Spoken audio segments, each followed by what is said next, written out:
Torá al instante. Con el pastor Roberto Alfaro. Reflejos de la Torá, el manual de vida. La palabra es la misma ayer, hoy y por siempre. Hebreos 13:8. Torá al instante. Es un espacio de reflexión y aprendizaje en familia, escudriñando las Escrituras de generación en generación, unánimes y en alegría. Acompáñanos todos los días, 7:30 de la mañana. Suscríbete a nuestro canal, Radio Génesis 128, y activa la campanita. Torá al instante.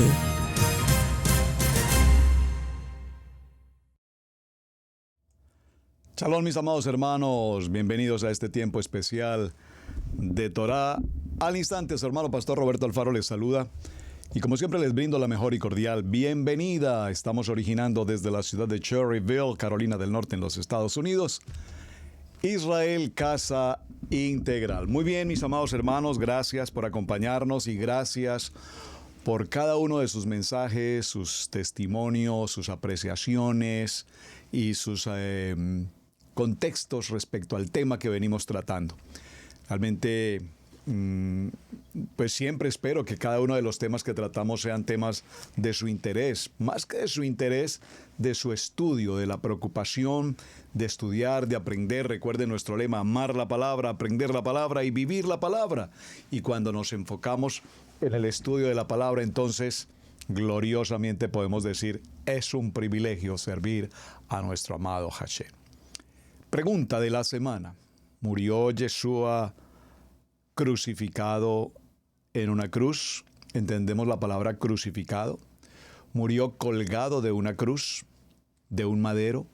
Pues bien, continuamos con el estudio y continuamos con el análisis que estamos desarrollando.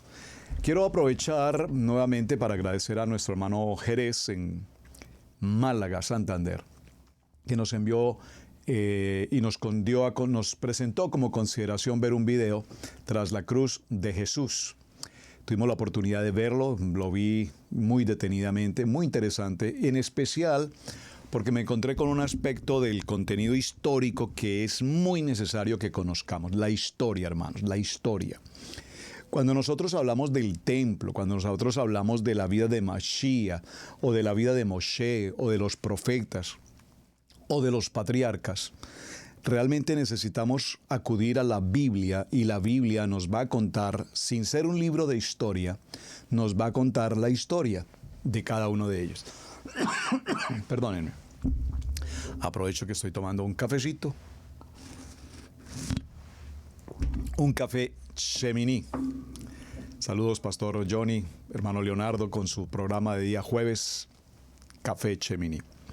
En este estudio de la historia, hermanos, hemos visto cómo Constantino se hace al poder por la fuerza del Imperio Romano.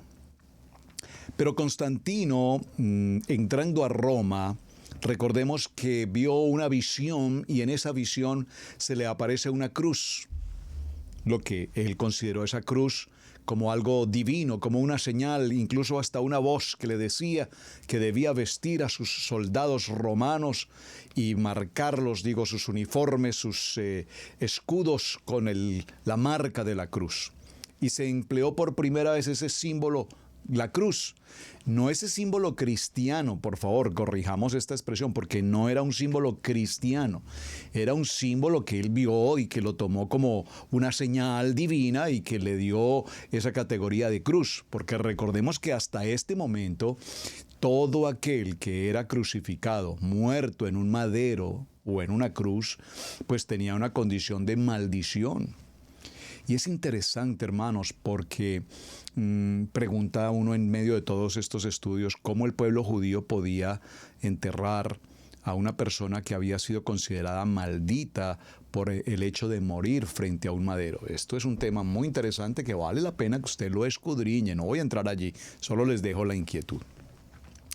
Pero en conclusión, ya como casi después de mitad de semana, ir cerrando el tema y buscando conclusiones a un tema que ha sido muy apasionante para todos ustedes y que tiene mucho tema por tratar, pues necesitamos definir más que si es un madero o una cruz con travesaño como le conocemos hasta el día de hoy, porque hasta el día de hoy aún los mismos sabios y arqueólogos y todos estos hombres documentados en tanta historia no han logrado establecer definitivamente si fue esa cruz con el travesaño como conocemos o fue un madero como lo narran los evangelios, el madero.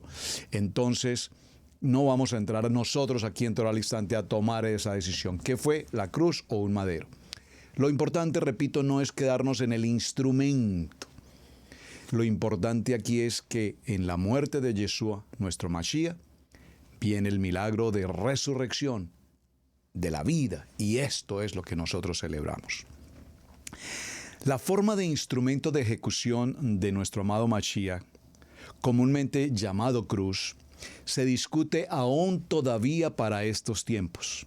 Y desde finales del siglo XVI, observen mis amados hermanos, desde finales del siglo XVI, han pasado 16 siglos, 16 siglos es mucho tiempo, que se discute frente al tema de la cruz.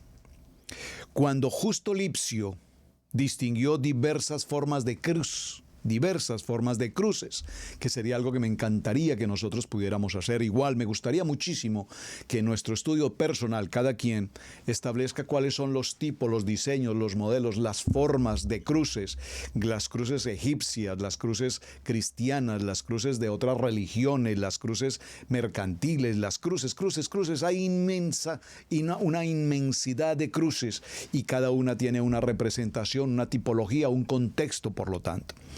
En términos en la terminología propia de invención, Lipsio distinguió entre lo que llamó la cruz simplex, que era un poco así como lo que hemos mencionado en los programas anteriores, es decir, un madero, básicamente una estaca sin travesaño, que le llamó cruz compacta.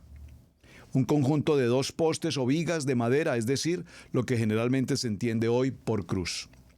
Y también nos habló de la cruz simplex Lipsio, que distinguió dos tipos, que llamó cruz simplex and affliction, un único poste con una viga vertical o un tronco de árbol sin travesaño, al cual fijar a alguien para darle muerte, y la cruz simplex ad infixiomen, que era una estaca para empalmar. De la cruz compacta, Lipsio distinguió tres tipos, que llamó cruz de casata en forma de X, cruz inmensa en forma de cruz como el símbolo de la suma, y la cruz conmisa, que era una forma de T. Esta forma de T, entre otras cosas, también se acerca en la historia, en el estudio, a la cruz de Tamuz, la idolatría al ídolo de Tamuz. Sin embargo, los cristianos de los primeros siglos, en diferentes opiniones, se han expresado y representan el instrumento de la cruz según la muerte de Yeshua, tradicionalmente como una cruz con travesaño.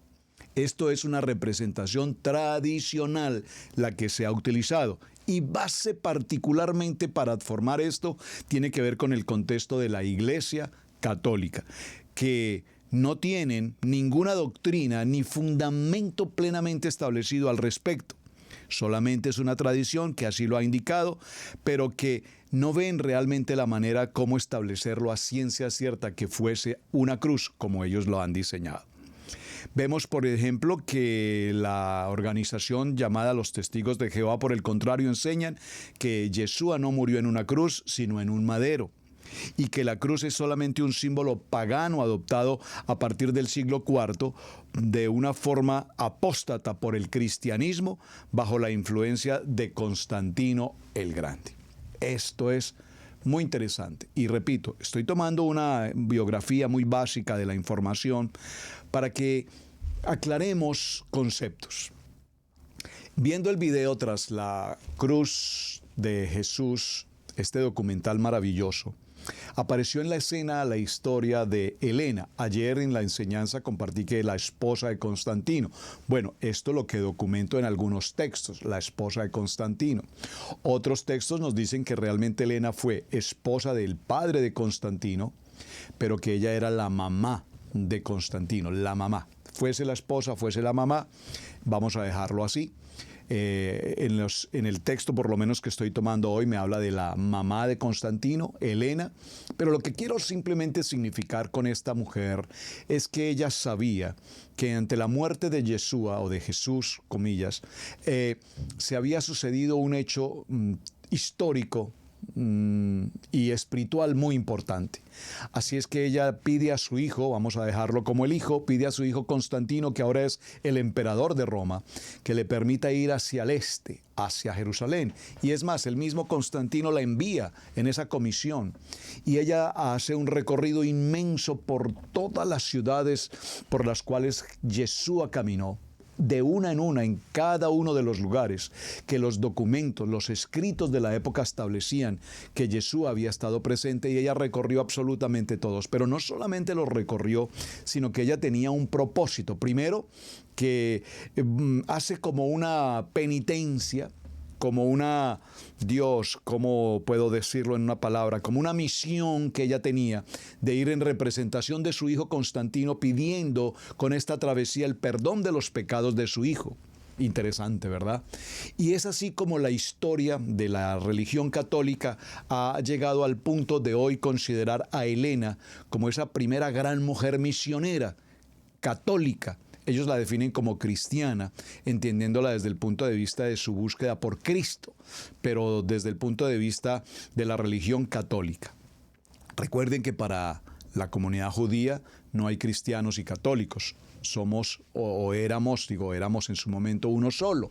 De tal manera que hoy, cuando estamos en el nivel de Torá, que ya no estamos en esa conexión de nivel 1, nivel 2, estamos en el nivel de Torá, entonces ellos ven a estos grupos como uno solo. Cristianismo es tanto católico como evangélico. Y en cierta forma tienen mucha razón si consideramos que el símbolo que identifica tanto al nivel 1 como al nivel 2 es el símbolo de la cruz. Y ese símbolo de la cruz tiene esos orígenes. Helena visitó entonces Jerusalén y todas las ciudades a su alrededor por las que caminó nuestro amado Yeshua HaMashiach. Y en cada una de ellas, esta mujer fundó, estableció, hasta nuestros días, hoy están ahí, la mayoría de lo que se llaman las iglesias en Jerusalén. La iglesia de la Natividad, por ejemplo, que es la representación del nacimiento, la Natividad que representa Navidad, nacimiento, que sabemos obviamente a la luz de Torá es un contexto totalmente equivocado, toda vez que Yeshua no nació para ese tiempo de Navidad, pero sin embargo es una de las iglesias que ella fundó, la iglesia de la crucifixión, y gran parte de los templos que hoy el turista en Israel visita son templos que tienen que ver conexión con la cruz y que tienen que ver con la vida de Yeshua, comillas, pero desde el punto de vista católico, desde el punto de vista católico. Miren qué interesante, hermanos. Les sugiero, por favor, si no has visto el video, véanlo, documentense con el texto. No se preocupen porque dice Jesús, porque a toda hora menciona Jesús, porque es un contexto, repito, católico cristiano. Entonces, pues veámoslo con discernimiento. En este proceso, esta mujer llega finalmente, ya avanzada de edad, cerca de los 80 años, a un punto en el que ella encuentra lo que había como altares de idolatría, altares de paganismo. Y esta mujer de alguna manera hizo una labor muy interesante si tenemos en cuenta la vida que leímos en esta semana, cuando se derribaron los altares de idolatría, ¿recuerdan? Y se derribaron esos altares de idolatría, y entonces, cuando pasó esto, ella encuentra en aquel lugar las cruces. Supuestamente en la historia de ella o de este documental nos narra que aparecieron 3 cruces. 3 cruces que probablemente serían la cruz de Yeshua más las cruces de los ladrones. Se hace en la historia la alegoría de este encuentro, de esta excavación, y entonces esta mujer establece a través de una dinámica que consistía en que fueron llevadas esas cruces ante una mujer muy enferma, y cuando le acercaban a la cruz, al acercarla a una de las cruces, la mujer enfermó aún más. Cuando la acercaron a otra cruz, la mujer se recuperó, pero cuando la acercaron a la siguiente cruz, la mujer fue completamente sana. Entonces, atribuyéndose ¿qué? El milagro de la sanidad al madero.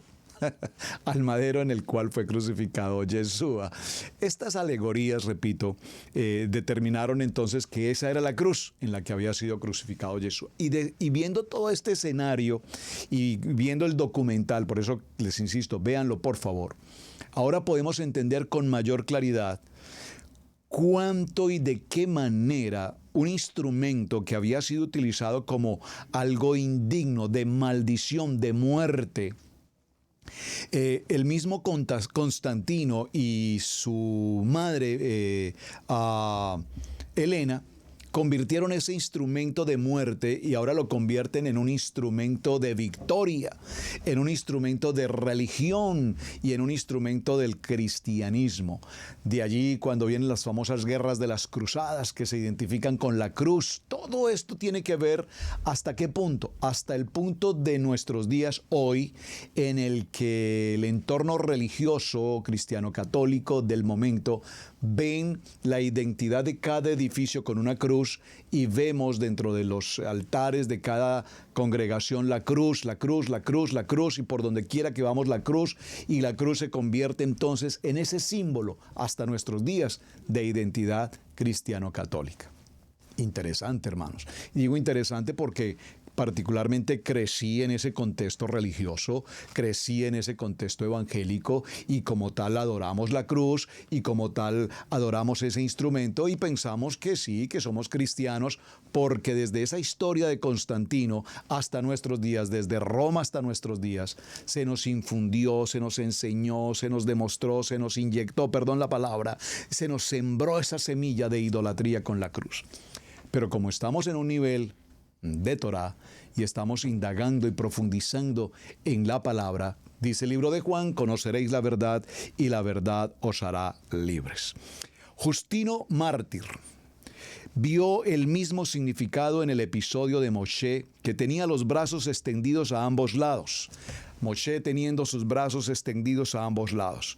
Si Moshe relajó esta figura que imita la cruz, el pueblo perdía la batalla, se relajaba y él perdía la batalla. Josué frente a Amalek, ¿recuerdan? Pero cuando tenía las manos en posición levantada, como si la cruz se levantara en sus manos, entonces la batalla tomaba conquista. Vemos que estas obras gráficas y representadas en tantos modelos nos están mostrando que la posición de las manos era lo que realmente ellos consideraban la cruz. Es decir, que cuando el creyente, comillas, católico, porque tenemos que referirnos a ese contexto histórico, cuando el católico levanta sus manos para orar, está haciendo simbólicamente la imagen de la cruz. Entonces vemos que Justino observa y mira la forma como el cuerpo humano y cómo difieren los animales irracionales.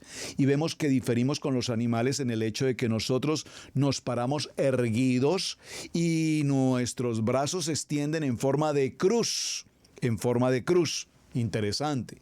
Entonces, esta tipología de oración con nuestros brazos levantados que representan la cruz es lo que ellos hacen referencia a la cruz propiamente. Ahora, vamos a ir avanzando en el tema porque hay algo muy interesante a lo que quiero llegar en esta mañana.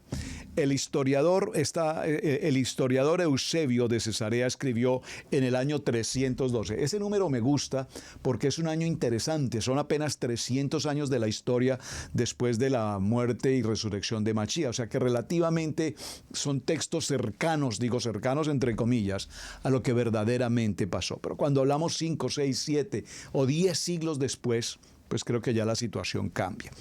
Y vemos cómo un hombre sanguinario, repito, como lo fue Constantino, hijo de Helena, que era pagano, pero respetaba de alguna manera al pueblo cristiano después de esa simbología de la cruz, vio vencer a la batalla en el puente de Milvio contra Magencio, que ya lo habíamos mencionado, quien era el líder, el emperador principal de Roma.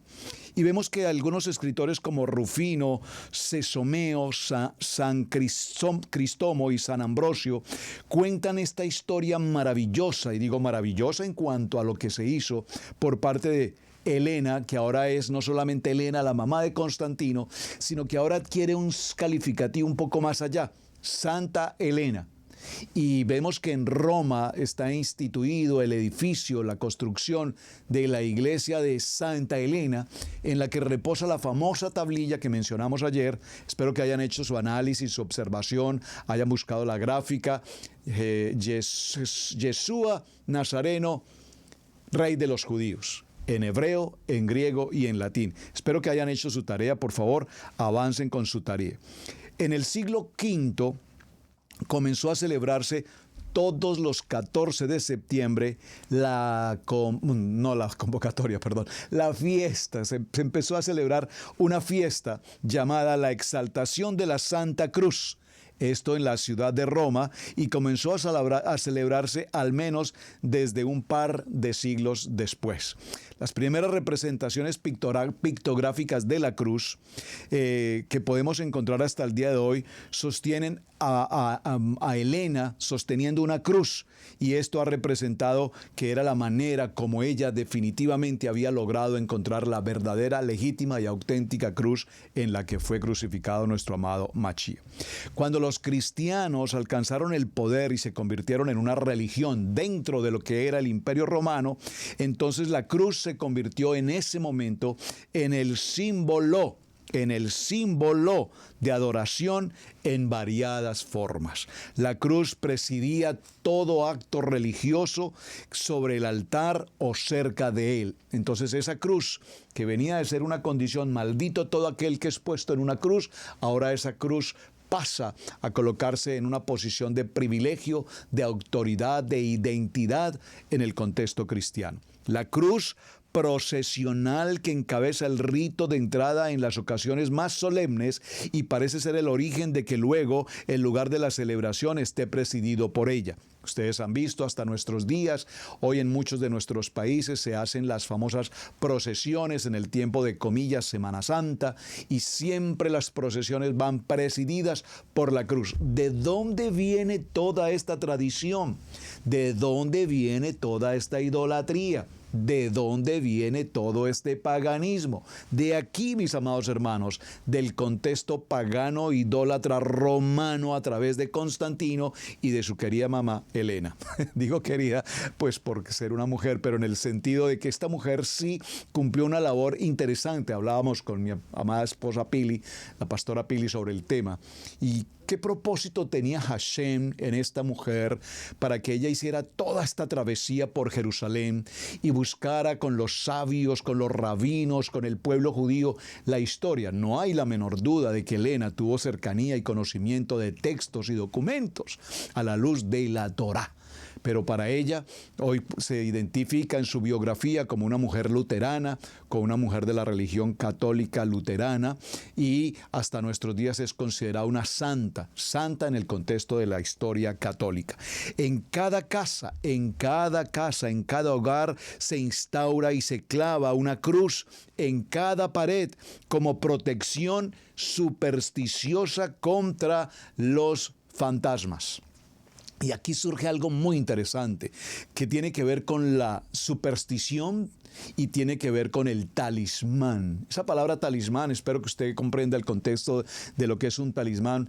Las personas que utilizan algún elemento para curarse o cuidarse de brujerías, hechicerías y maledicencias. Por favor, ese talismán es la cruz. Muchas personas utilizan una cruz, la cargan en su cuello, o bueno, no sé de qué manera, en un anillo, en cualquier forma, una cruz. simplemente significando de que están protegidos por esa cruz.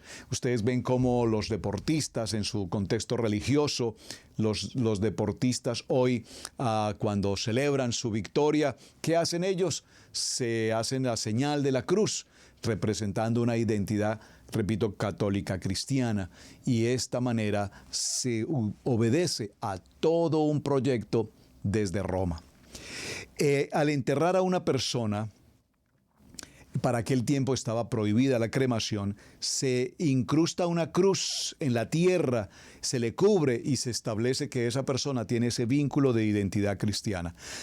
Las cruces penitenciales de los nazarenos, que ellos portan sobre sus espaldas en las procesiones de Semana Santa.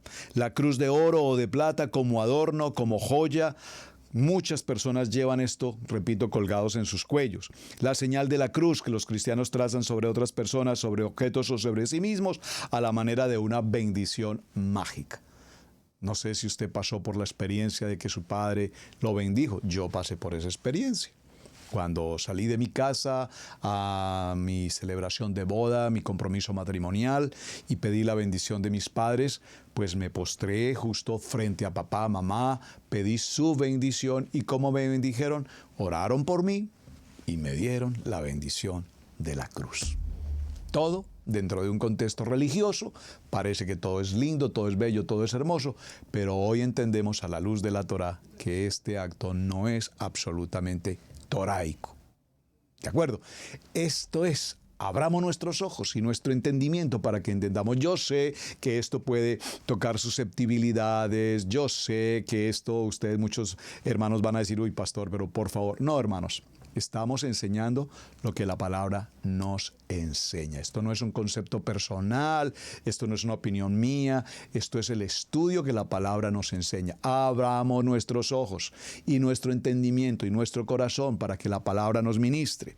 Ahora, esa cruz como símbolo cristiano de la teología, sobre este misterio de la salvación de Yeshua, sobre la cristiandad, la cruz es todo un asunto importante que tratar, porque nos presenta a un Dios trascendente, pero cercano, a un Dios que ha querido vencer el mal con su propio dolor, a un Cristo que es juez y Señor, pero a la vez es siervo, que ha querido llegar a una total entrega de sí mismo como imagen de obediencia y de condescendencia delante de Dios, y por lo tanto entendemos que en la muerte y en la resurrección se da el cumplimiento de la palabra, y por lo tanto aprendimos a ver esa cruz como el símbolo de identidad, repito, cristiana, y como el símbolo de salvación. Pero realmente, mis amados, lo repito, desde ayer lo he venido tratando, el punto aquí no es el objeto material, aquí el punto es la vida, la muerte y la resurrección de nuestro amado Mashiach. Vemos que en el contexto 1 y 2, en los niveles 1 y 2, esta señal de la cruz es un símbolo o una señal totalmente sacramental, es decir, para todo cristiano redimido, de sufrir en el pecado y de pasar por esa condición a través de esa simbología de la cruz. Entonces entendemos que hay salvación.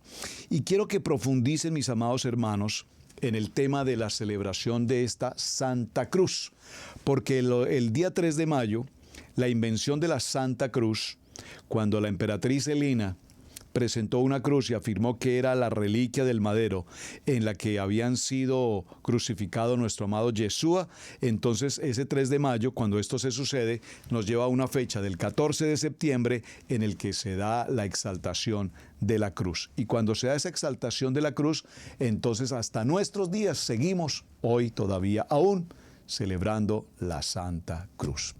Mis amados, tómense un minuto, por favor, aquí en el tiempo de Torá al Instante y escríbanme en el chat sus opiniones. Obviamente, quiero que seamos muy claros en la enseñanza. Yo sé que probablemente tú miras a tu alrededor, en tu habitación, en tu casa, en tu vehículo, en tu congregación, en tu oficina, probablemente estás rodeado de cruces. ¿Y ahora qué voy a hacer, pastor? Pues no te voy a decir qué tienes que hacer. porque es el Ruach HaKodesh el que te dará el discernimiento para saber qué tienes que hacer.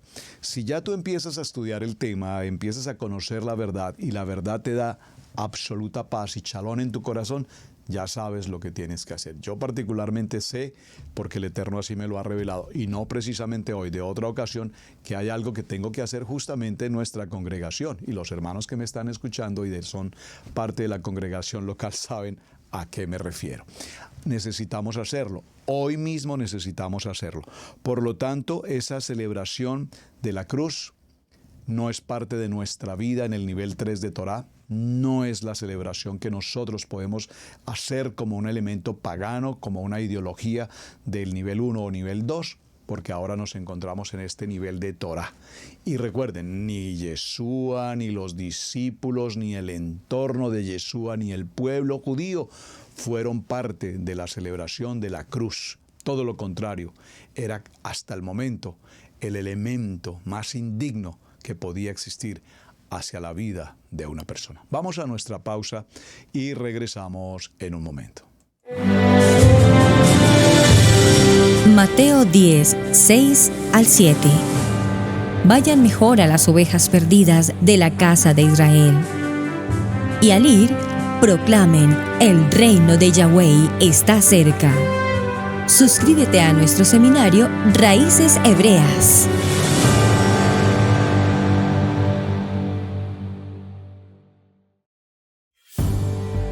Debemos aprender a honrar los dones del ministerio, en especial el de enseñanza. Yeshua dijo en Lucas 6:38, «Dad y se os dará, medida buena, apretada, remecida y rebosando darán en vuestro regazo, porque con la misma medida con que medís os volverán a medir». Si Radio Génesis 128 ha sido de enseñanza y bendición en tu vida, te invitamos a bendecirlo a través de las plataformas PayPal, Zelle, Square Cash, que están en nuestro portal www.radiogenesis128.com.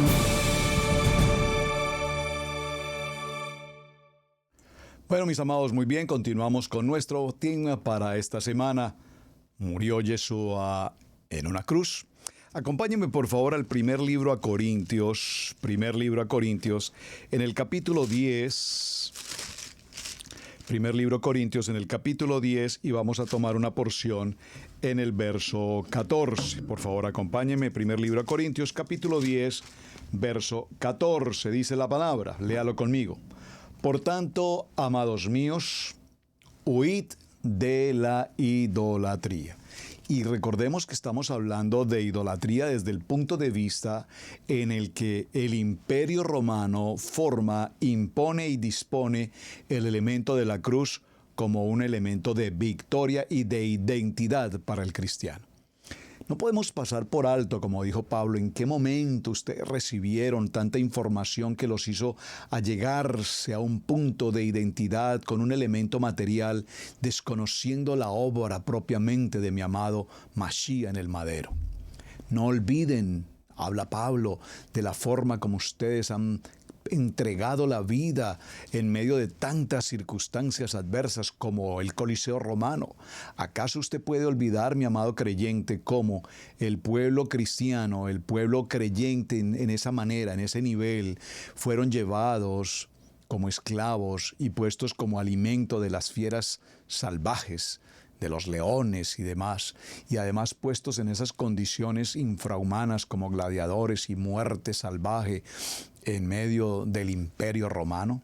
¿Acaso se les olvida a ustedes, mis amados hermanos, el precio que se pagó justamente en ese madero con la vida de nuestro amado Yeshua y la manera como fue victimizado de una manera atroz como nunca antes, con tanta sevicia, con tanta maldad? Porque si bien es cierto que todo reo que iba a ser crucificado recibía flagelación y castigo de muerte, una muerte horrenda, por demás, recordemos que la forma como se maltrató, como se laceró el cuerpo de nuestro amado Yeshua, la forma como fue arrancada hasta su propia barba de su piel, la forma como fue azotado con esos garfios metálicos y le destruyeron su piel. ¿Acaso a ustedes se les pudo olvidar lo que pasó justamente en aquel tiempo? Para que hayan convertido el instrumento, el madero, en un acto de idolatría. Ahora, los israelitas y el pueblo de Adonai se les ordenó que no usaran ningún tipo, absolutamente ningún símbolo, ninguna imagen para adoración. Se nos olvidó entonces el propósito de Shemot, capítulo 20, las palabras de Yeshua. Se nos olvidó. Vemos cómo estos primeros creyentes no usaban la cruz de ninguna manera, absolutamente. Y todos los cristianos y todos los creyentes y todos quienes creemos hoy en Yeshua HaMashiach debemos imitar y reconocer y no olvidar la labor de todos aquellos hombres, discípulos, apóstoles que formaron parte de ese círculo central con nuestro amado Yeshua, porque ellos nunca jamás pasaron por este proceso de idolatría o de adoración a este contexto de la cruz. Acompáñenme por un momento, por favor, al segundo libro de Tesalonicenses. Segundo libro de Tesalonicenses. Y tomemos un texto en el capítulo 5 y en el verso 15. Dice la palabra: mirad que ninguno pague a otro mal por mal. Antes seguid siempre lo bueno unos para con otros y para con todos. Estad siempre con gozo y oren sin cesar, dando gracias en todo, porque esta es la voluntad de Adonai para con vosotros en Yeshua HaMashiach. No permitan, mis amados hermanos, que toda esta escena, toda esta simbología y toda esta representación nos aparte del verdadero propósito de la palabra, no de la idolatría y de la adoración en el paganismo. Aquí mismo vamos al segundo libro de Tesalonicenses ahora, por favor. Segundo libro de Tesalonicenses, y por favor leamos en el capítulo 2 y en el verso 15, dice la palabra: así que, hermanos, estad firmes y retened la enseñanza que habéis aprendido, sea por la palabra o por carta nuestra. Y al mismo Yeshua, nuestro amado Mashiach, y Adonai, nuestro Padre, el cual nos amó y nos concedió consolación eterna y buena esperanza por gracia, conforte vuestros corazones y os confirme en toda buena palabra y obra. Hermanos, no es un talismán, no es una superstición la que nos identifica y la que nos establece en el propósito. ¿Pasamos por allí? Claro que sí. ¿Venimos de ese proceso? Claro que sí. A lo mejor no todos, probablemente algunos pasamos por el proceso 1, pasamos a ese proceso 2, pero hoy el Eterno nos trae a su palabra y entonces ahora entendemos a la luz de la palabra que toda imagen, toda simbología y toda representación del paganismo no puede ser parte de la doctrina. La doctrina de los apóstoles y la doctrina de los profetas y la doctrina de los patriarcas y la doctrina de Moshe. Hablando, la palabra doctrina significa enseñanza, la enseñanza de los profetas, de los Nabín, de todos los Talmidín, de todos los apóstoles y demás, es la palabra. Y esa palabra fue fundamentada a través de la Torá. Recordemos que el apóstol Pablo no enseñaba otra cosa distinta que no fuese la Torá. Nosotros hoy leemos las cartas paulinas o las cartas del apóstol Pablo, pero es que para el tiempo de Pablo las cartas él las escribía, no estaban redactadas como las tenemos hoy. Nosotros hoy leemos los evangelios, Mateo, Marcos, Lucas, Juan, pero para el tiempo de los discípulos no estaban estos documentos. De hecho, aparecieron un tiempo después. Así es que, ¿qué estudiaban ellos? ¿Cuál era su relación con Hashem? La Torá. Torá, enseñar, vivir, aprender la Torá. Y esto es lo que la palabra nos está enseñando. Por lo tanto, todos y cada uno de nosotros debemos reconocer hoy, delante de Hashem, que no hay la menor duda que caminamos por tiempos de idolatría, caminamos por tiempo de paganismo. Sin darnos cuenta, vivimos en ese proceso. Nos damos cuenta que la historia nos ha cambiado total y sustancialmente la vida como creyentes. Nos creímos una historia muy bien preparada, muy bien redactada hasta nuestros días. Y les insisto, si tú vas y te tomas un tiempo con el video de la historia de la cruz desde el Imperio Romano y subsiguientemente si avanzas en el video o en los documentales, en la historia de las cruzadas y toda esa representación de las cruzadas hasta nuestros días y de dónde viene toda esta historia de las procesiones y todo lo que pasa permanentemente, nos daremos cuenta que fuimos atados, manipulados de una manera tan absolutamente inapropiada, que así caminamos hasta nuestros días. Acompáñenme un momento al libro de Mateo, por favor. Y en el Evangelio de Mateo veamos un texto en el capítulo 27 y veamos el verso 40.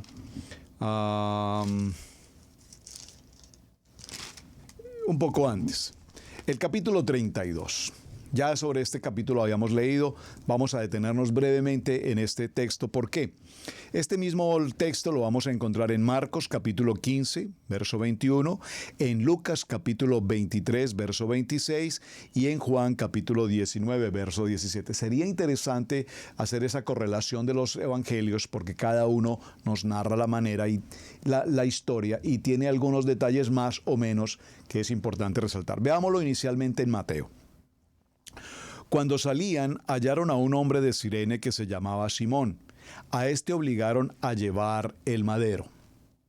Y cuando llegaron a un lugar llamado Gólgota, que significa lugar de la calavera, le dieron a beber vinagre mezclado con hiel. Pero después de haberlo probado, no quiso beberlo. Cuando le hubieron crucificado, repartieron entre sí sus vestidos, echando suertes para que se cumpliese lo dicho por el profeta. Y esto es muy importante, lo dicho por el profeta, ya estaba establecido que esta situación debía evidentemente ocurrir.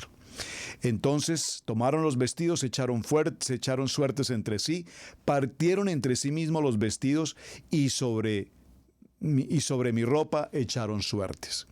Y sentados le guardaban allí. Y pusieron sobre su cabeza un escrito que decía: este es Yeshua, el rey de los judíos. Entonces crucificaron con él a dos ladrones, uno a la derecha y otro a la izquierda, y los que pasaban le injuriaban meneando la cabeza y diciéndole: tú que derribaste el templo en 3 días lo reedificas, sálvate a ti mismo. Si eres verdaderamente el hijo de Adonai, desciende de la cruz. De esta manera también los principales sacerdotes escarneciéndole entre los escribas y los fariseos y los ancianos decían: a otros salvó, a sí mismo no se puede salvar. Si es el rey de Israel, descienda ahora de la cruz y creamos en él. Qué palabras y qué ignorancia a su vez del tema. Porque recordemos que muchos de estos hombres judíos, fariseos y demás, eran conocedores de la Torá, eran conocedores de la palabra. Recuerden, lo que leían y estudiaban en las yeshivá, en las escuelas, era la Torá. Los profetas enseñaron de la Torá. Se está cumpliendo un momento profético y sin embargo, aquí ellos están en la shonará, en difamación, en crítica, en murmuración, en calumnia. Y si se puede salvar, pues entonces creeremos en él. Eso es lo que justamente nos pasa todavía en nuestros días. Confió en Dios, libérale ahora si lo quiere, porque ha dicho: soy hijo de Dios. Lo mismo le injuriaban también los ladrones que estaban crucificados con él. Y desde la hora 6 hubo tinieblas sobre toda la tierra hasta la hora 9. Cerca de la hora 9, Yeshua clamó a gran voz diciendo: Elí, lama sabactani, esto es: Adonai, Dios mío, ¿por qué me has desamparado? Y algunos de los que estaban allí decían al oírlo: Elías llama a este. A Elías llama a este.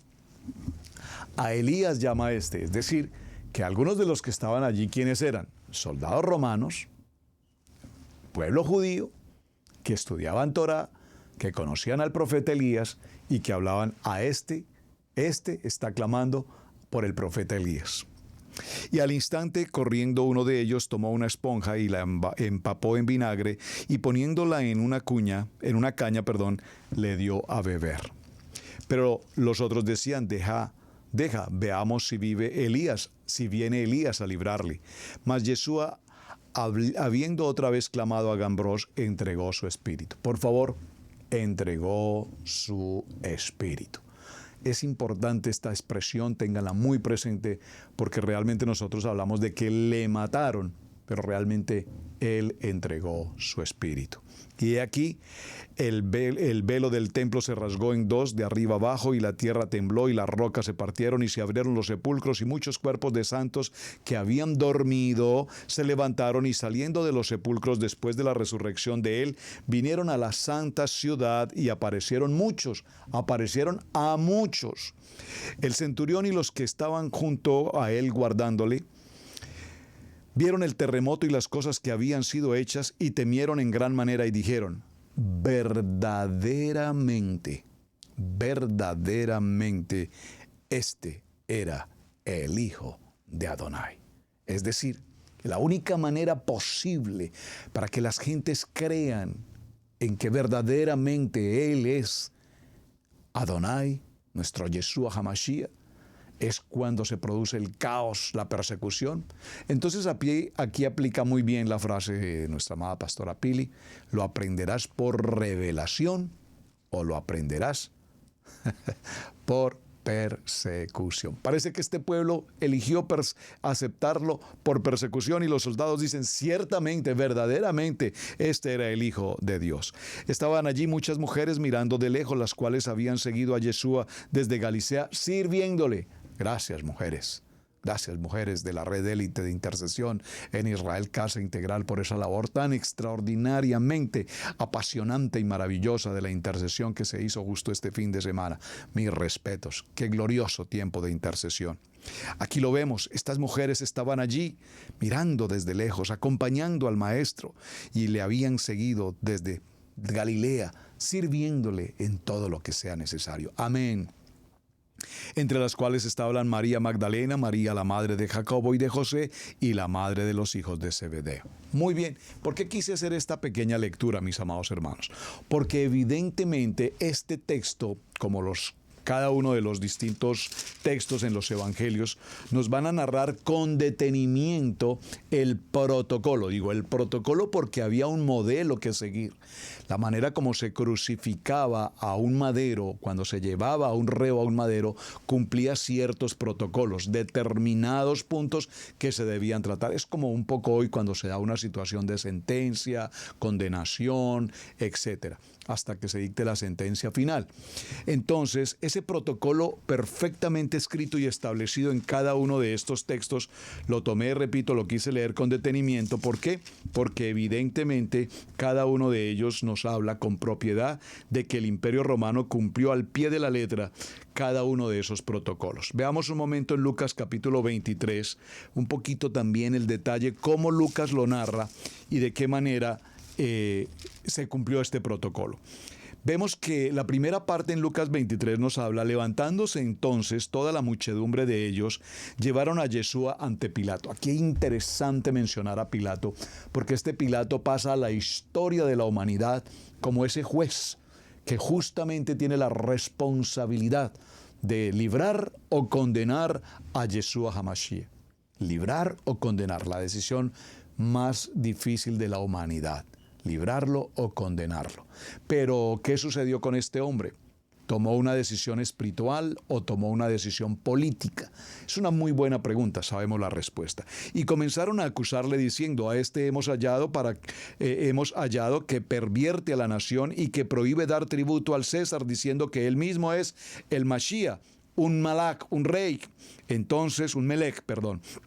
Entonces Pilato le preguntó diciendo, ¿eres tú rey de los judíos? Observen la pregunta, ¿eres tú rey de los judíos?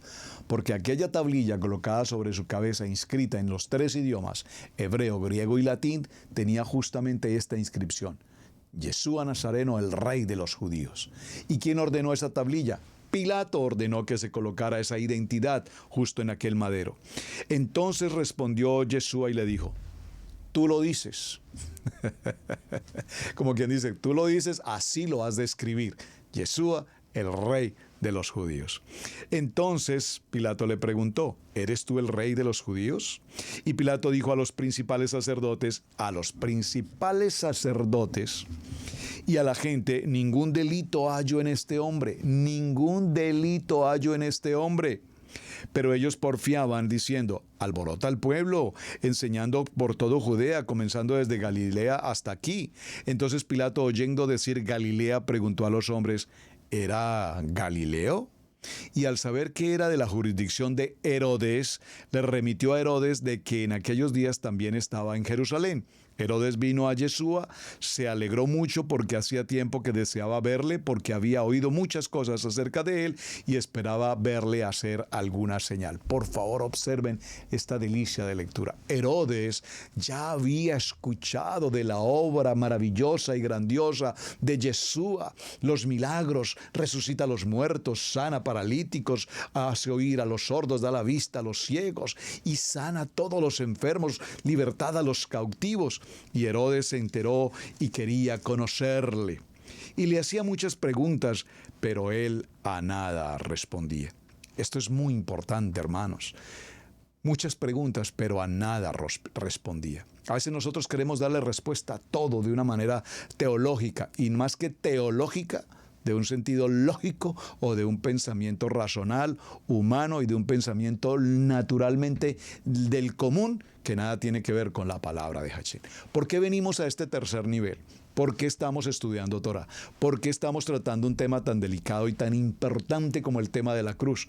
Porque si lo contestamos teológicamente y nos enfocamos en Roma y en Constantino y en Helena y toda esa historia y vemos lo que pasó en Jerusalén, que hasta el día de hoy se establecieron todas aquellas iglesias y todos aquellos elementos o instrumentos de adoración como existen hoy en Jerusalén, todos enfocados en la cruz.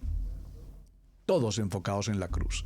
Y usted ve los videos, cómo las gentes llegan a este sitio y tratan y tocan el instrumento, la pared. Y es que Yeshua colocó aquí su mano y todos quieren colocar la mano en ese lugar. Y todos quieren besar la cruz y quieren colocar sus billeteras en el lugar donde fue sepultado.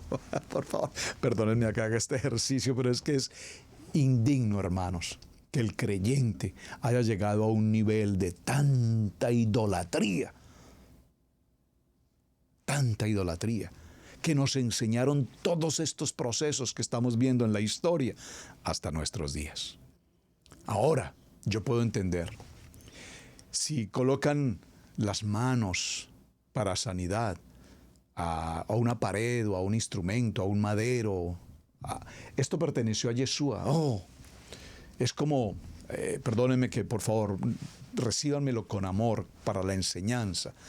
Es el hecho de, por ejemplo, la Tevilá. Tenemos que ir hasta Jerusalén, ir al Jordán. Aquí fue el lugar donde Yeshua recibió la Tevilá o el Mikveh con Juan el Inmersor. Entonces tenemos que ir allí para hacer Tevilá, justo en ese lugar, porque ahí estuvo Yeshua. Mi amado hermano, las corrientes de agua de ese tiempo a las corrientes de agua de hoy no son las mismas. Si lo que tú quieres es justo hacer Mikveh o Tevilá, justo en las mismas corrientes y en la misma agua donde estuvo Yeshua, por favor, hermano. Si puedes ir a Jerusalén y lo hiciste justo en ese río y ahí en el lugar donde alguien dijo que era, pues eso fue porque a alguien se le ocurrió decir que eso era. Porque históricamente, geográficamente, arqueológicamente incluso, ni siquiera todavía aún se puede establecer que algunos de esos sitios, todavía hoy, no se puede establecer que han sido verdaderamente los sitios correspondientes. Es más, las calles por las que caminamos en Jerusalén hoy ni siquiera son las calles que correspondían al tiempo de Yeshua. Usted conoce cuando va a Jerusalén y camina por la Vía Dolorosa. Camina usted por la Vía Dolorosa, estación 1, estación 2, estación 3, estación 4, caída número 1, caída número 2, caída número 3. Mi amado hermano, por favor, tenga claro que usted está caminando por un terreno que lleva 50 años que construyeron, que lo remodelaron, que no tiene nada que ver con la historia, ni con la Vía Dolorosa, ni con la historia propiamente de lo que pasó con Yeshua. Entonces convertimos toda la historia bíblica en un elemento idolátrico y hacemos del turismo un gran negocio, una gran inversión, pero nada de eso realmente corresponde físicamente con el texto bíblico. Por eso, para quienes son, por ejemplo, guías turísticos, y conocen de la Biblia, y conocen de la palabra, y conocen de la Torá, y toman a un grupo y le llevan hasta Israel y visitan puntualmente los sitios donde, leyendo con el texto bíblico, y aquí en este lugar, en la Gólgota, la calavera, y aquí en el Monte de los Olivos, y aquí en este costado sur del Cótel, aquí. Pero tengamos presente, repito, que muchos de esos sitios propiamente no corresponden hasta el día de hoy ni científicamente ni bíblicamente a los lugares verdaderamente correspondientes. Alguien dijo aquí fue y aquí fue. Y una de esas personas fue esta señora Helena, mamá de Constantino, dijo aquí fue el lugar del nacimiento y se hizo la iglesia de la Natividad y hasta el día de hoy. Y ella dijo aquí es el lugar del Santo Sepulcro y cuando usted va a ese lugar del Santo Sepulcro, entonces usted va a ese sitio, hay un lugar donde se dice que fue sepultado Yeshua, que no corresponde. Técnicamente hasta el día de hoy no se puede establecer que así sea, pero comercialmente es muy bueno que así sea, ahí está. Y cuando desciende por esas escalas y va hasta la parte inferior, ¿qué encuentra en la parte inferior de ese lugar? Encuentra una imagen de de Santa Helena, en idolatría, con una cruz, y todos los creyentes van a rendirle culto y a tocar la cruz de Santa Helena, la mujer que encontró la cruz de Yeshua. Comillas. Entonces, mis amados hermanos, todo esto simplemente para significar, tenemos que discernir y tener un corazón circuncidado a la teología, al comercio, al turismo religioso y apartarnos de ese contexto. Yo recuerdo a un querido amigo, muy querido y respetado maestro, que viaja con los grupos de creyentes en Torá hacia Israel.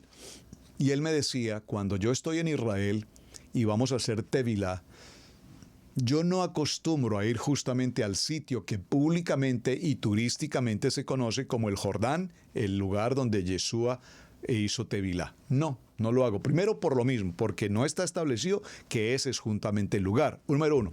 Y número dos, porque además ese es un lugar donde precisamente hay aguas muy sucias, muy sucias. Eventualmente en ciertas ocasiones del año las aguas se limpian, son más cristalinas.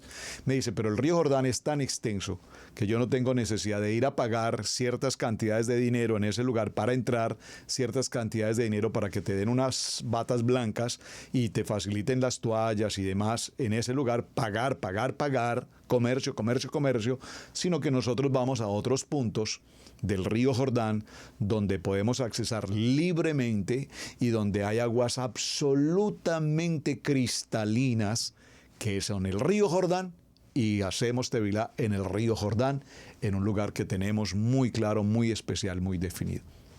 No porque alguien dijo que fue aquí.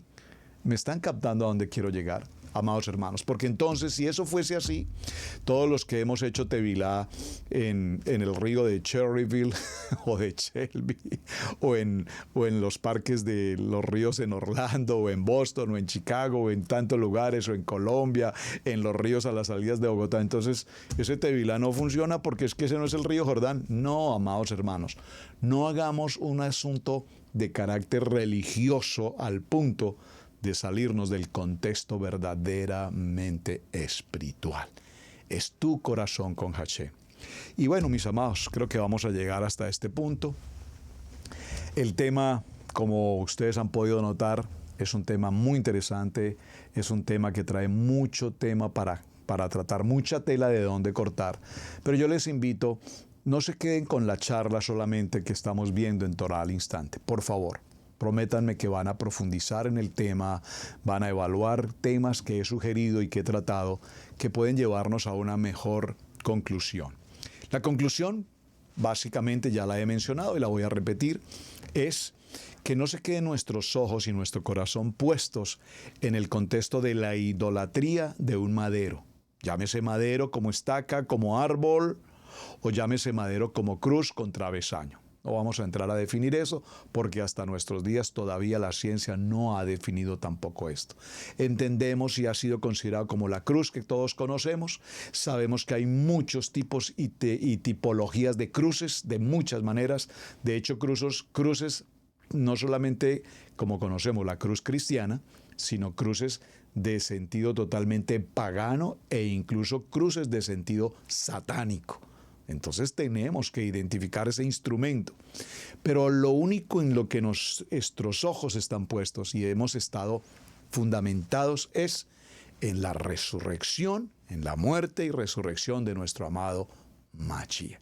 Eso es lo que nos identifica y nos establece hoy como hombres kadosh, como mishpahá, como familia en Torah. Así es que saque usted, mi amado hermano, su propia conclusión. Si es una cruz con travesaño, si es un madero, repito, lo importante no es el instrumento, lo importante es que Yeshua, nuestro amado Mashiach, ha resucitado. Y nosotros, juntamente con él, crucificados, ya no vivo yo, mas Yeshua HaMashiach vive en mí. Mis amados, muchísimas gracias por acompañarnos. Su hermano Pastor Roberto Alfaro. Me despido hasta el día de mañana. Gracias por sus apreciaciones, gracias por sus comentarios, gracias por sus opiniones. Escríbanme, por favor. Quiero conocer sus opiniones. Además, sus buenas opiniones. No pretendo herir susceptibilidades absolutamente de nadie. Cuando hago referencia al nivel 1, al nivel 2, por favor, con todo respeto y con toda honra. Nuestro único propósito es enseñar, compartir a la luz de la palabra, discernir lo que estamos enseñando y, como dice nuestro amado More Rico, no lo digo yo, no me crean a mí. Por favor, verifíquelo y establezca la autenticidad de cada palabra. Todo a la luz de nuestra Kadosh Torah. Mis amados, shalom para todos. Hasta el día de mañana y muchísimas gracias por acompañarnos. Hemos presentado Torah al instante con el pastor Roberto Alfaro. Para nosotros es un privilegio poder servirles. Contáctanos a nuestro correo electrónico radiogenesis128@gmail.com.